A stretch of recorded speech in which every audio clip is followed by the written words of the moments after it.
Hi guys, I'm Stone Swan and I'm here to present to you an Amara build for Borderlands 3. It's called Flex Amara, and I'll get into why it's called that later. I'm going to show you some gameplay on the screen while I talk about the build. It shows the build running the Maliwan takedown on Mayhem 4. As you watch and listen, I want you to guess what class mod I'm using. You might see the recursion and carrier and say, but Stone, that just looks like Ricochet Witch or Bullet Witch. And it is, but it's also not. You might say, this is just another phase cast build with Samsara. And it is. But although that's closer, that's still not quite that. This build can be almost anything you want it to be. This build germinated in my head a couple weeks ago when my buddy gave me a 250% phase cast Maggie. The Maggie is a wonderful gun on its own, but with that anointment, it just absolutely wrecks. I put it on my phase cast build at the time, but being spec'd all the way down the red tree into sustainment, I couldn't heal from it. I would kill baddies left and right, but they would be pinging away my shield and health and I'd have to switch to an elemental gun to heal.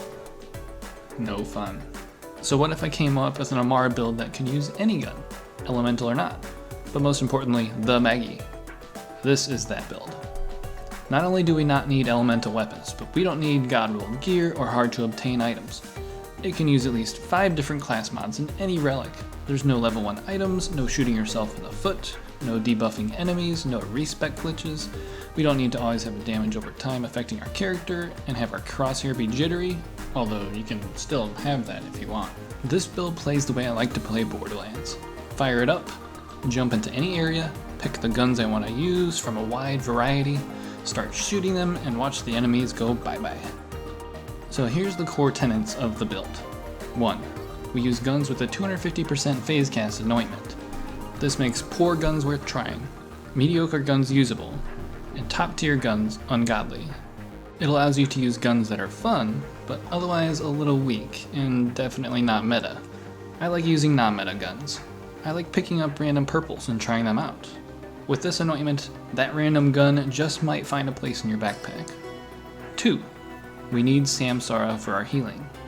While this build has a lot of leeway in a lot of areas, you absolutely have to hit enemies with your phase cast to generate Samsara stacks.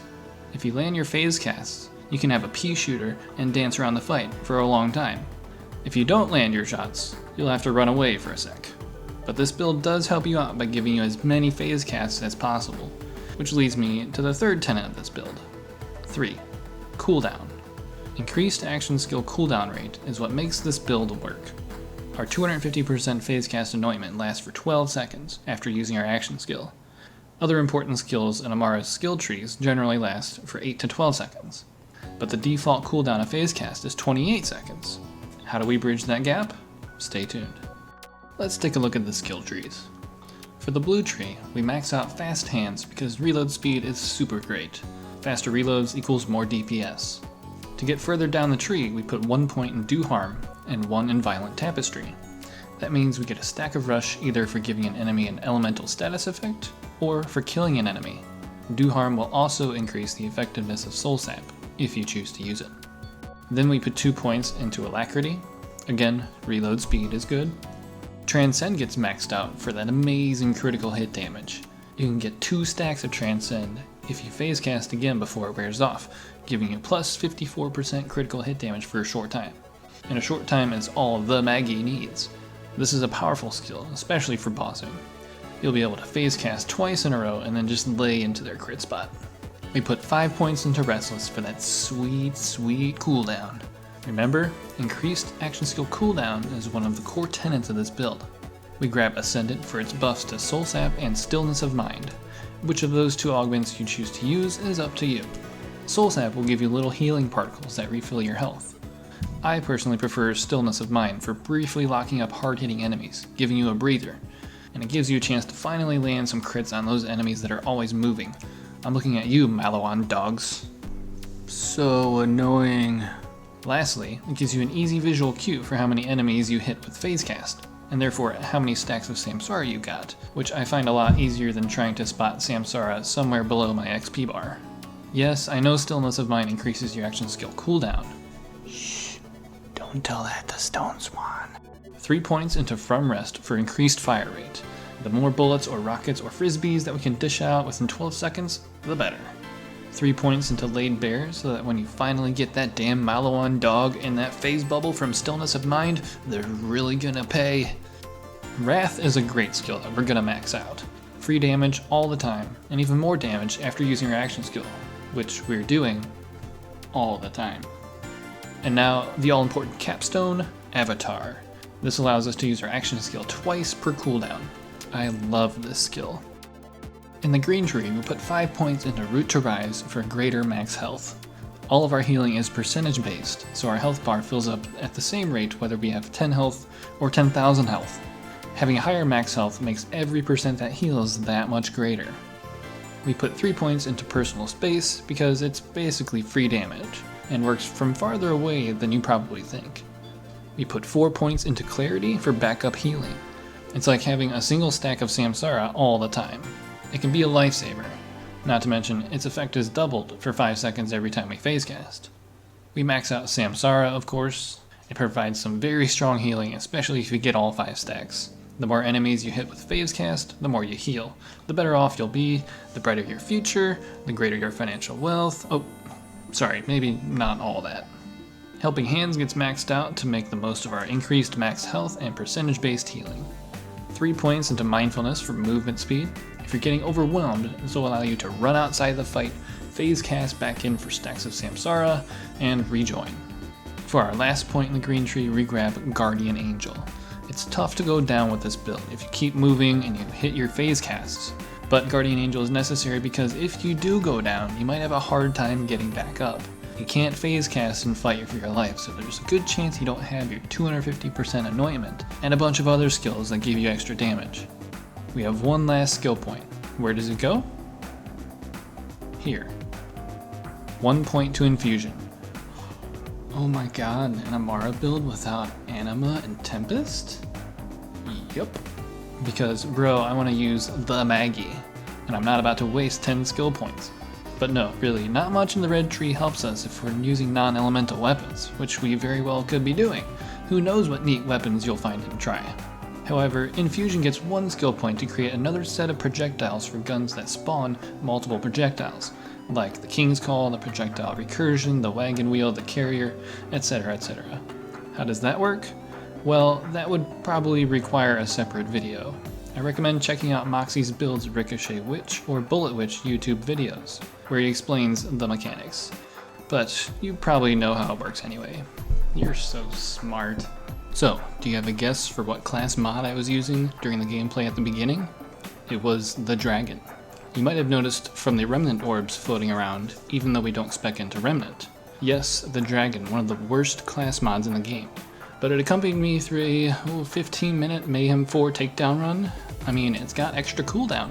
Mine has +3 into Restless, which grants an extra 15% to action skill cooldown for a total of +40% cooldown from that skill.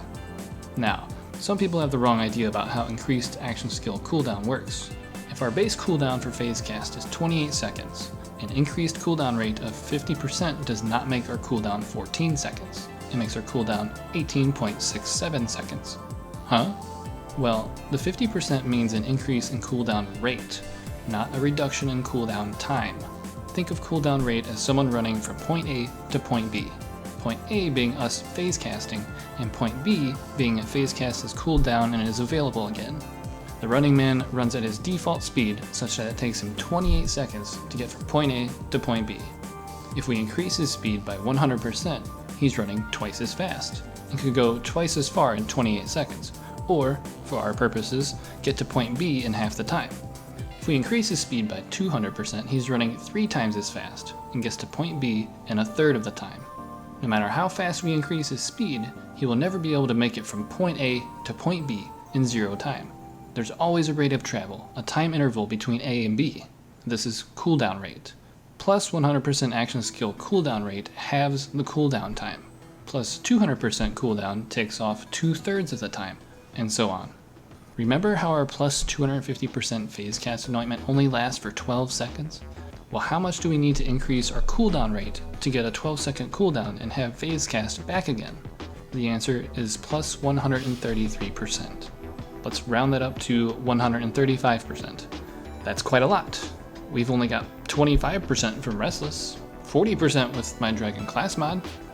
Well, one requirement for this build is having passive action skill cooldown rate on both your class mod and your artifact. At level 53, both of those combined will give you plus 55% cooldown. If you add in the 25% from Restless, we're at 80%.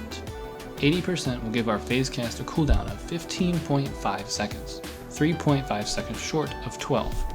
3.5 seconds may not seem like much, but in the middle of a fight, doing severely decreased damage and being unable to get yourself more stacks of Samsara for 3.5 seconds could easily mean that you go down, especially on Mayhem 4. So we need another 55% cooldown to make up 3.5 seconds. One way to do this is to use a shield with the anointment on action skill end. Action skill cooldown rate is increased by 20% for a short time. For the remaining 35%, we can use a Phase Zerker class mod. With the Phase Zerker equipped, we get our max rush stacks after using our action skill, and we get action skill cooldown for each rush stack. The item card says 1%, but I've read many reports of it being closer to 2%. Since we're spec'd into Avatar, our max rush stack is 25. At 2% per rush stack, that's 50% cooldown, but our rush stacks decay over time, so over their lifetime, which is 20 seconds, they average 25%. We're only interested in the first 12 seconds though. What's their average cooldown rate for that time period? Well, that turns out to be about 30 to 35%, right where we want it. So we can use any shield with the 20% cooldown anointment, and a Phase Zerker class mod with cooldown, and a relic with cooldown, and we're done, right? We've got our plus 135% cooldown and can keep up our 250 phase cast anointment. Video over? Nope. At the beginning of this video, I mentioned that you can use at least 5 different class mods with this build. And what about the dragon that you saw me using? Let's go back to our 80% cooldown that we get from Restless and the passes on our class mod and artifact. This is the cooldown that we have with all versions of this build. We are not required to use a Phase Zerker or use a shield with 20% cooldown anointment. We are only required to have the base 80%. So how do we make up that extra cooldown rate? Let me introduce you to a can of gasoline. This is topped off, a Guardian rank reward that reads action skill cooldown rate increases while at full shields. When I first got this perk, I didn't think much of it. My shield is always getting damaged, and it's probably not that great of an increase anyway, right? Well, even if your shield isn't full all the time, when it is full, this perk gives you plus 200% action skill cooldown rate. Yes, plus 200%. In the words of Mr. Torg, what the shit? Okay. So how do we keep our shield full all the time? Or at least as much as possible? We can use this magical little shield called the Band of Sidorak. Man, that's such a cool name. This shield drops from an enemy called the Unstoppable in the Ambermire on Eden 6. Just look at the stats on this thing. Super short recharge delay, and a recharge rate greater than twice its capacity. If recharge rate is shield capacity recharged per second, then this thing recharges from empty to full in less than half a second. That means the total time between receiving damage and recharging to full is 2.67 seconds maximum. At least, that's for this variant. Out of all the Sidorak variants I've gotten through farming, and boy that took a while, a health part seems to make it the fastest, while a fleet part makes it the slowest. And that's great actually. The additional 10% max health synergizes with our build nicely, along with the 25% it gives by default. In practice, this shield recharges to full super fast. It benefits from decreased recharge delay in our Guardian rank. The boosts to shield capacity and recharge rate don't affect anything as long as they're about the same value. We also have 2 perks that help us out. Shield Reboot, which triggers shield regen after killing an enemy, and Emergency Response, which improves shield recharge delay based on missing health. And oh yeah, psych! Mindfulness is used primarily for its shield regen delay improvement, not for its movement speed, although the movement speed is still very useful. With Mindfulness, the more damage you take, the faster your Band of Sidorak recharges to full. For example, 10 stacks will give you minus 80% shield regeneration delay. It's nuts. Now you might think, with 200% cooldown from topped off, why do we need cooldown rate from Restless and from our class mod and artifact? Well, you can still get damaged at regular enough intervals that the Sidorak and our plus 200% perk have trouble doing their work. Every little bit of time that Sidorak is full helps us out significantly, but we also need a little help from constant, guaranteed cooldown. That's why we have our base 80%. So that explains how we can use the Dragon class mod. The extra 15% cooldown helps our base cooldown of 80%, which helps us when the Sidorak and Topped Off aren't activated. Another class mod we can use is the Golden Rule, which is all about action skill cooldown rate. This is my favorite class mod to use with this build because it synergizes with everything we're doing so perfectly. The card reads, whenever an enemy damages Amara, she gains increased action skill cooldown rate for a few seconds. This effect stacks. With the Band of Sidorak and Topped Off, we're getting fast cooldown when we are not taking damage. With the Golden Rule, we get a faster cooldown when we do take damage. Heads I win, tails you lose. How much cooldown does the Golden Rule give us though? How many times do we have to be damaged? I did some extensive testing. I used a Golden Rule without passive cooldown and had no extra cooldown from skills or guardian rank or items. I shot myself in the foot various amounts of times with a low level Torg AR. I observed that cooldown was reduced by 0.4 seconds for each time I shot myself. So 10 shots would reduce cooldown by 4 seconds, 20 by 8 seconds, 30 by not quite 12 seconds, which leads me to believe that each stack of this effect lasts for about 8 seconds. And it doesn't actually reduce the time by 0.4 seconds per se. It's a cooldown rate increase, not a cooldown time decrease. But since I had no easy way of calculating the rate increase, I marked it down as time decreases. If we have base 80% cooldown rate and 3.5 seconds to make up to get 12 seconds, that means Amara would have to be damaged 9 times to get enough Golden Rule stacks to get us there. That seems easy if we think about being dotted. How long does a dot last? Now how many ticks of damage does it do, I wonder? To find that out, I shot Skags and followed them around like some sort of weirdo and then studied video of the whole encounter like some sort of weirder weirdo. I also confirmed that these effects work the same on the player character. What I found is nicely summarized by this table. By the way, this does not include the initial bullet, it just shows information about the damage over time. As you can see, shock damage has the shortest dot and the fewest ticks of damage, but it's still 9, and 9 is all we need. Any of the dots would work because they're 9 or greater. To confirm, I grabbed my trusty level 26 sellout and shot myself with Corrosive, predicting an 8.8 second cooldown time reduction with Golden Rule. However, my cooldown was painfully slow. I reviewed this test frame by frame and my cooldown reduction was a measly 1.2 seconds. WTF. I switched to Fire, same result. I grabbed my level 50 sellout and tried that. Still 1.2 seconds. I added bonus radiation on the action skill end to my shield and tried it. 2.4 second cooldown reduction. Okay, we're getting somewhere. I was still confused for a while, but then it dawned on me that the sellout shoots 3 projectiles at once. 3 times 0.4 is 1.2. It turns out that the dot has no effect on the Golden Rule. You only get a stack from the actual projectiles that damage you. You may have seen the Moxsy video where he shoots himself to get lots of dots and gets a 4-second phase slam cooldown. But it's not because of the dots, it's because his extra elements are splashing the ground as separate projectiles. Each time he fires the gun, he's getting hit by 15 projectiles, and you see him shoot it multiple times between phase slams. And since these effects last about 8 seconds, you can continue building them quite easily. Anyway, I think the Golden Rule should proc with dots. It would make it a much more popular class mod, but as it is, it still helps us. We don't want to rely on getting shot 9 times every cooldown, but if we do, that means it's doing the work that Topped Off can't accomplish. Not to mention, the Golden Rule gives skill bonuses to skills we use. The way this class mod meshes with this build is just a thing of beauty. Let me briefly touch on the Phase Zerker again. This class mod works with any shield that has a 20% cooldown anointment, but I actually still recommend using it with the Band of Sidorak. For one, the combination of those two will make the cooldowns even faster than 12 seconds on average. For two, it allows you to use a Sidorak with a 50% bonus elemental damage anointment. The Phase Zerker can also give you points into Clarity, which we're spec'd into and which I wouldn't do without. A Phase Zerker with +3 to 5 into Clarity and a cooldown rate passive bonus is A+. The bonus damage it gives with our rush stacks is the icing on the cake. You can use the Spiritual Driver with this build.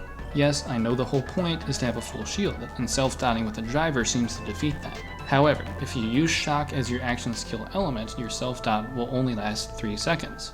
Most driver users probably don't notice how short it is because they usually spec 5 out of 5 into Anima. Anyway, after only 3 seconds, we've built ourselves a hefty stack of Mindfulness, which reduces our shield recharge delay by a ton. In fact, it pretty much seems to instantly recharge as soon as we're done taking damage. The stacks of Mindfulness also allow us to move around quickly and avoid taking damage to our shield, as well as add to our own weapon damage with the driver's movement speed damage buff. There's another way to use the driver, but I'll come back to it. I mentioned at the beginning that there's at least 5 class mods that you can use with this build, and in the title of that video I note that it's Mayhem 0 to Mayhem 4 capable. What's up with that? This build is very easy to put together with few hard requirements, but still, there's a sort of quote poor man's version of this build, or perhaps a version of this build you can find as you play through the game and level up your Siren before you've hit the end game. Instead of using the Band of Sidorak, you can use the Loop of 4N631 or the Loop of Angel.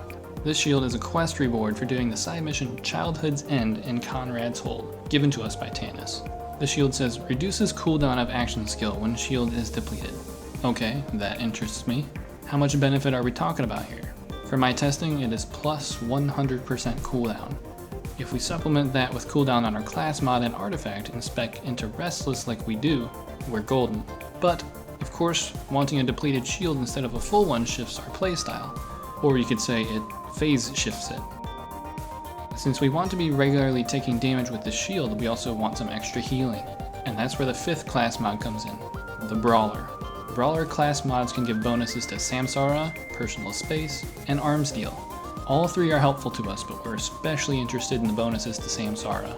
A Brawler class mod with +2 or +3 to Samsara gives us significantly more survivability. It's basically like having double the Samsara stacks, double our main source of healing. With a boosted Samsara, you can confidently take more damage to deplete your shield, giving yourself an extra 100% cooldown, and your health will keep up. In fact, I first started seriously formulating this build when I challenged myself to complete the takedown of Mayhem 4 with no legendaries and no elemental damage. I used the loadout you see here, with random 250% phase cast purple weapons, the Loop of Angel, and the Brawler. It took me probably 45 minutes, and unfortunately I didn't record it, but I did it.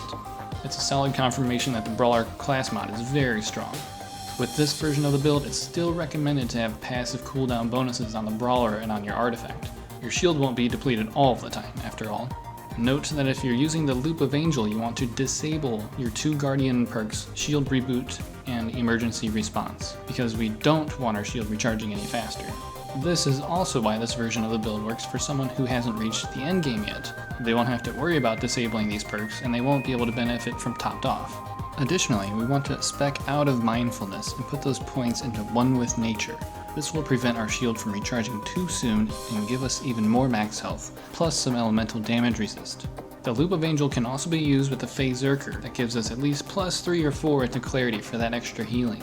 This is a little more squishy than using the Brawler, but you get the benefit of a faster cooldown and possibly more damage. And lastly, you can use the Loop of Angel with the Driver. The Driver can also give bonus skill points to Clarity, which I recommend with this setup. You can switch your element to Corrosive for a longer self-dot of 7 seconds to keep your shield depleted, and you can also use the Elemental Projector. Of course, make sure you're either using corrosive weapons or have bonus corrosive damage on either the Loop of Angel or your grenade. But this setup is for those of you who just can't get enough of that Driver Projector combo. So that's all versions of the build. Band of Sidorak plus Golden Rule, or Phase Zerker, or Driver, or even Dragon, and Loop of Angel plus Brawler, or Phase Zerker, or Driver. For your artifact, you can use anything with cooldown of course, but I like to recommend the Snowdrift for maneuvering and getting yourself out of tight situations. Sometimes you miss your phase cast and don't get Samsara stacks. A Snowdrift will help you out here. For your grenade, you can use any grenade with a plus 50% elemental damage on action skill end anointment, a different element than the one you have on your shield. I like to use the Quasar, especially the Hyperion version, for its utility. It can tie up mobs for a few seconds, and it has a pretty good track record of pulling out enemies that get stuck behind walls. And your guns? Well, the guns you choose determine what this build becomes. If you want to play like Ricochet Witch or Bullet Witch, use a Recursion or a Carrier. If you want to play like a sniper build and sit way far back with the monocle, I would be so happy if you did. I love doing that. And as always, I like to use the Maggie and delete enemies' heads off of their bodies. One thing you should know, if you phase cast and switch weapons, you don't benefit from the plus 250% on the weapon you switch to, even though all of your guns have the same anointment. You have to phase cast again to proc the anointment on that gun. And it's worth noting that you can still use guns that have 100% bonus damage on action skill end anointment, or the 125% splash damage one. It's just that 250% phase cast will let us get the most out of them. I'm not claiming this is the fastest or the strongest build out there. It's as strong as the weapons you choose, but it also allows you to use any weapon with a huge buff from the 250% anointment. I don't care to always have the best or the strongest, I just like to have fun. So yeah, this is called Flex Amara because of how flexible this build is. And because damn arms. I'd like to wrap this up with a few miscellaneous comments. There's probably a lot of builds out there that benefit from topped off without people knowing it. Livewire Moe's is one that comes to mind with their instantly recharging shield. And pangolin shields in general seem to have a very short recharge delay, along with relatively large recharge rate compared to the capacity. You could use a purple one of those to benefit from topped off if you so desire. By the way, I said 5+ class mods because maybe if you're better at avoiding damage than I am, you can use one that doesn't give any benefit to either cooldown or healing. Maybe the Nimbus? I don't know, I haven't tested it. I have to leave some of the fun for you guys anyway. So that's about it for this video. I'm not going to tell you to like, comment, and subscribe because I'm not a YouTuber or content creator. I like my day job that I already have. Instead, go like, comment, and subscribe to the other Borderlands 3 content creators out there. They're all awesome. No, instead I'm going to tell you to go away. Go play the game.